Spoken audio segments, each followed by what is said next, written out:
de un punto di vista global também, del mundo moderno, buona ser frontiera, ok?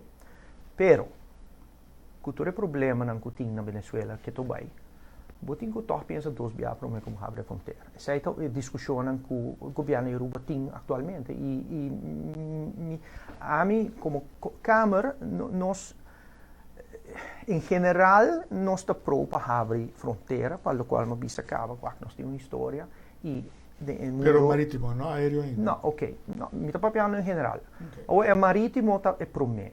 Ma sopra è miedo, sì, comprende situazione è miedo eigenlijk di Aruba taku a trove non sta bij a nós o hopi ilegal.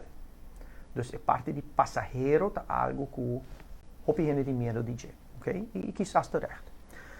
Dus a opta pa bij marítimo pro me, pa kiko, pa sopra nos nota papiando ora che di abre frontiera pa hende não zozeer, pero produto não e pakiko para sobre a cultura inflação nos em turco está sendo caro e pensamento taco quizás de produto não que nós podemos na Venezuela tem não mês tipo dia clear day bota que custa Venezuela mas é mais barato para ganhar certo produto na Venezuela para Aruba, ok? Isso é um fact.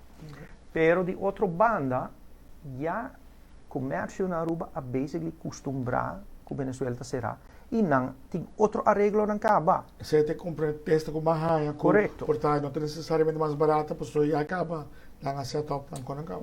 Well, sim, toch me pensa assim que tem produto que está mais barato em Venezuela. Logisticamente está cerca, me quer que sim. Pero de outra banda eu digo pensa, ok, me vai ganhar produto na mais barato, pero que é qualidade do produto, não? É simplesmente suficiente para nos dizer, não, pero me dá algo mais barato. Pero nós não está correndo risco que quizás seja mais barato, também está produto de qualidade inferior. Mas tem hoop coco tem considerado. A Câmara eigenlijk tem uma posição neutral, em geral, a trove. Nós tur fronteira mas está abrindo. Nós está vivendo em mundo global aqui, não? Ok, nota o nacionalismo é daninho para país.